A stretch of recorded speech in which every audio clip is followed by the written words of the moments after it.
Hi guys, welcome back to my YouTube channel technical ma'am. और today we will talk about autofill in Excel.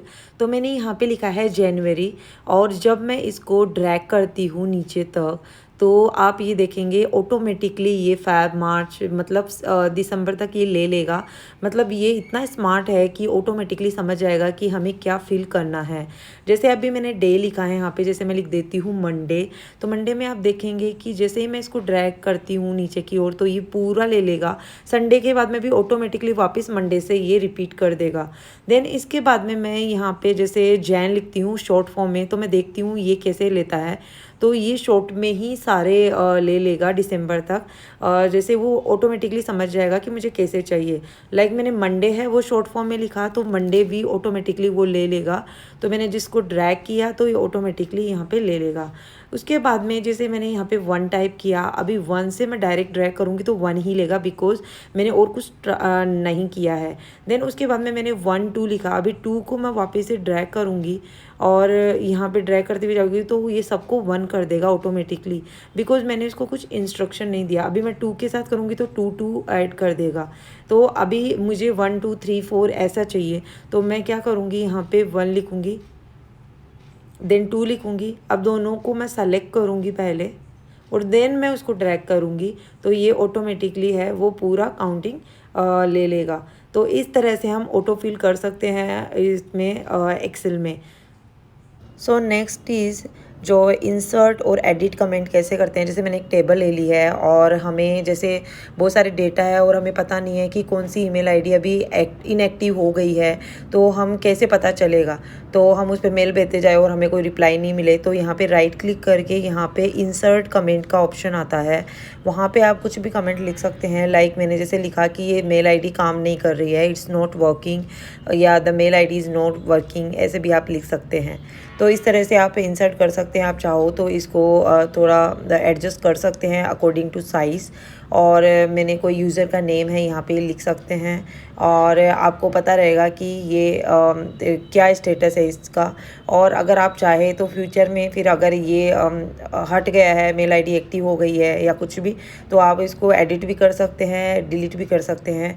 तो इस तरह से हम जो मेल आईडी है उसको या किसी भी इसमें से कितने कोई भी सेल को हम इस तरह से इंसर्ट ऐड कर सकते हैं। Now we will talk about filter.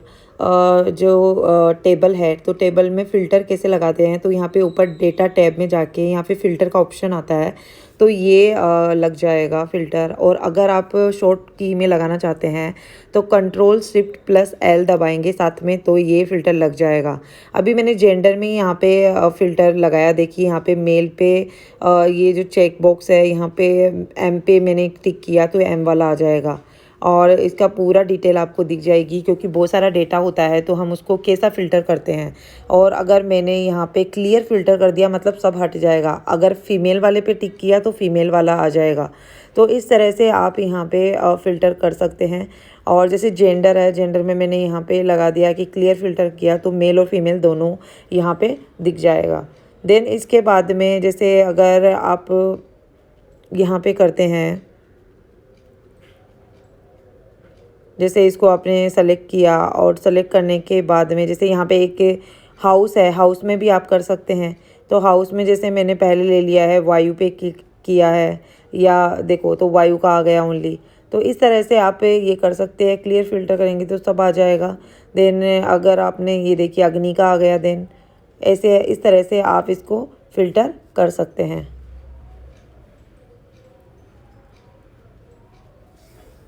यहाँ पे क्लियर फ़िल्टर किया तो ये सब आपको दिखाई दे जाएगा। अभी मुझे जैसे एज एज के अकॉर्डिंग इसको फ़िल्टर करना हो तो मैं एज के अकॉर्डिंग भी फ़िल्टर कर सकती हूँ। आप देख रहे हैं ये जो भी आपको चाहिए वो टिक को अनटिक करके आप कर सकते हैं। देन क्लियर फ़िल्टर भी आप कर सकते हैं। नेम के अकॉर्डिंग अगर आपको चाहिए तो ये जैसे मैंने फ़िल्टर पे यहाँ पे क्लिक किया। अगर फ़िल्टर आपको हटाना हो तो वापस फ़िल्टर पे क्लिक कर दीजिए। नेम के अकॉर्डिंग अब मुझे कुछ बहुत बड़ी है तो उसमें मैंने नाम सर्च करना है, तो मैंने नाम सर्च किया तो यहाँ पे ये देखिए पूरी इसकी डिटेल आ जाएगी। नेम के अकॉर्डिंग सर्च करके भी आप फ़िल्टर कर सकते हैं इसको कि कौन सा डेटा आपको देखना है। और ज़्यादा बड़ी अगर टेबल है रहती है तो आप कैसे कर पाएंगे। और उसके बाद में जैसे मैंने यहाँ पे जो भी सर्च किया तो वो सर्च के ले लेगा। Now we will talk about sorting. तो शॉर्टिंग कैसे करते हैं, तो आप देखिए असेंडिंग किया तो मैंने A to Z किया। तो असेंडिंग होता है छोटे से बड़ा और डिसेंडिंग होता है बड़े से छोटा। तो एज में जैसे मैंने यहाँ पे असेंडिंग किया, अगर मैं यहाँ पे जैसे यूनिट टेस्ट है तो यहाँ पे मैंने कर दिया डिसेंडिंग। तो डिसेंडिंग में देखिए पहले बड़ा है फिर उसे छोटा छोटा छोटा करके आ जाएगा, असेंडिंग में छोटे से बड़ा आ जाएगा। तो इस तरह से भी आप इसको शॉर्ट कर सकते हैं। शॉर्ट का मतलब होता है शॉर्टिंग करना, असेंडिंग डिसेंडिंग मतलब डेटा को शॉर्ट करना। तो उसके अकॉर्डिंग भी आप देख सकते हैं। शॉर्टिंग करने का दूसरा तरीका है, जो डेटा टैब है उसमें शॉर्ट पे जाके यहाँ पे एज वाइज smallest to largest, largest to smallest, इस तरह से आप कर सकते हैं। या कोई भी फ़िल्टर जो भी आपको चाहिए उसमें आप कर सकते हैं, उसको कलर दे सकते हैं। तो इस तरह से भी आप शॉर्टिंग कर सकते हैं। इसके बाद में मैंने यहाँ पे जो यूनिट टेस्ट लिया और स्मॉलेस्ट टू लार्जेस्ट टू मैंने स्मॉलेस्ट किया। तो देखिए यहाँ पे लार्जेस्ट 100, 90, 70, 70, 60 ये आ गया है। तो इस तरह से हम शॉर्टिंग कर सकते हैं। अगर मुझे किसी के बीच का नंबर निकालना हो तो मैं कैसे करूँगी, तो मैं यहाँ यूनिट टेस्ट के इसमें फ़िल्टर में गई। देन मैंने यहाँ पे चूज़ वन जो लिखा हुआ है तो यहाँ पे मैंने चूज़ कर लिया कि बिटवीन ग्रेटर देन और इक्वल टू। तो यहाँ पे मैंने कोई भी नंबर लिख दिया, लाइक इनमें से जो भी नंबर है कि उससे ज़्यादा चाहिए और उसके बराबर चाहिए। तो मैं यहाँ पे कोई भी नंबर लिख देती हूँ, जैसे कि मैंने यहाँ पे 70 ले लिया। और नीचे लिखा हुआ है लेस देन और इक्वल टू, तो मैंने यहाँ पे दे दिया 90, मतलब 70 और 90 के बराबर और इक्वल आना चाहिए। तो उनके बीच में कोई नंबर नहीं थे तो ये दोनों इक्वल वाले आ गए। तो इस तरह से भी हम हमारा जो फ़िल्टर है वो लगा सकते हैं, कोई भी नंबर से आप कर सकते हैं। नेक्स्ट है इंसर्ट टेबल। तो हम इंसर्ट टेबल कैसे करते हैं, अभी हमने ये बाय डिफ़ॉल्ट ऐसे डेटा लिया हुआ है, बट अगर हमें इंसर्ट करना हो टेबल की फॉर्म में तो मैं यहाँ इंसर्ट में गई और टेबल पे भी जब मैंने क्लिक किया तो ये ऑटोमेटिकली ये रेंज ले लेगा इसकी। अगर मुझे खुद से कुछ रेंज देना हो तो मैं क्या करूँगी, इसको पूरी टेबल को क्या करूँगी, सेलेक्ट कर लूँगी। देखिए जब मैं पूरी टेबल को सेलेक्ट करती हूँ तो ये ऑटोमेटिकली रेंज यहाँ पे ले लेगा। और जब मैं ओके करती हूँ तो ये जो हेडर है इसको ये क्या करेगा, ऑटो बाय डिफ़ॉल्ट इसका ये टेबल बना देगा और हेडर बना देगा। तो अभी आप देखिए, तो जैसे मैंने ओके पे अभी मैं क्लिक करती हूँ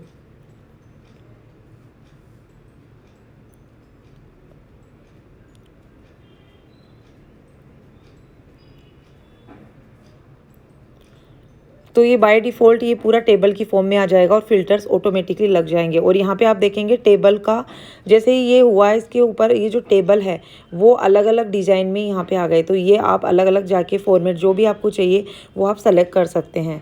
तो इस तरह से हम इंसर्ट टेबल भी कर सकते हैं। फ़िल्टर वगैरह ऑटोमेटिकली बना हुआ आ गया, बाय डिफ़ॉल्ट हमने बनाया हुआ था। तो इस तरह से भी ये हम आगे के लिए कर सकते हैं। हम बड़ा डेटा जो बनाते हैं तो इसमें बहुत ज़्यादा यूज़ होता है। अगर शॉर्ट फॉर्म में टेबल बनानी है तो Ctrl+T भी आप कर सकते हैं। नाउ नेक्स्ट हम बात करेंगे स्लाइसर की। तो स्लाइसर कैसे करेंगे, तो हमने इसको पूरे को सेलेक्ट किया टेबल को और यहाँ पे इंसर्ट में यहाँ पे स्लाइसर नाम से ये आता है टैब। और यहाँ पे जितने भी हेडर है वो सब यहाँ पे लिखे हुए है। तो इसमें से अपने को सेलेक्ट कर लेना है। जैसे मैंने जेंडर और हाउस को सेलेक्ट किया कि इनका स्लाइसर मुझे चाहिए, तो ये दो टैब आ गए जेंडर और हाउस के नाम से। अभी मैं इनको कस्टमाइज़ कर सकती हूँ अकॉर्डिंग टू मी। जैसे इसको थोड़ा छोटा कर लेती हूँ सो दैट ये थोड़ा जगह ना ले और अच्छे से समझ में आए। तो आप यहाँ पे देख रहे हैं कि जेंडर में मेल और फीमेल आ गया और हाउस में अग्नि, भूमि और वायु जो भी मेरे थे। तो ये भी एक फ़िल्टर का काम करता है। जैसे मैंने फीमेल यहाँ पे सेलेक्ट किया तो फीमेल वाले ले लेगा, भूमि सेलेक्ट किया, मेल सेलेक्ट किया, और ऊपर यहाँ पे क्लियर फ़िल्टर भी, ये क्रॉस का ऑप्शन आप देख रहे हैं, तो ये वाला ऑप्शन से आप क्लियर फ़िल्टर कर सकते हैं। तो ये भी एक फ़िल्टर का काम करता है। बहुत इजी हो जाता है इसमें फ़िल्टर लगाना बहुत अच्छे से। और वो थोड़ा टफ रहता है जो मैंने पहले आपको बताया कि पहले उसमें जाओ सेलेक्ट करो। ये सही रहता है कि साइड में लो और जो भी आपको चाहिए उसके अकॉर्डिंग आप लगा सकते हो स्लाइसर। तो ये काफ़ी अच्छा एक एडवांस फीचर है एक्सेल में। सो आपको समझ में आ रही होगी ये चीज़ें, और इस तरह से हम स्लाइसर ले सकते हैं। सो गाइज यहाँ तक का लेक्चर ये इतना ही था। अगर और आपको बताऊंगी तो आपके ऊपर से जाएगा। सो नेक्स्ट लेक्चर में मिलेंगे। और इससे पहले मैंने 3-4 वीडियो और बनाए हैं एक्सेल के स्टार्टिंग से, जिनको बिल्कुल भी कुछ भी नहीं आता एक्सेल के बारे में, कुछ भी नहीं पता है उनके लिए। और ये हर इंसान के लिए है, जैसे आप data analyst, data scientist, data engineer, इनमें आजकल ज़्यादा काम आ रहा है। कुछ भी आप करते हैं, MBA करते हैं, सब में ये काम आएगा।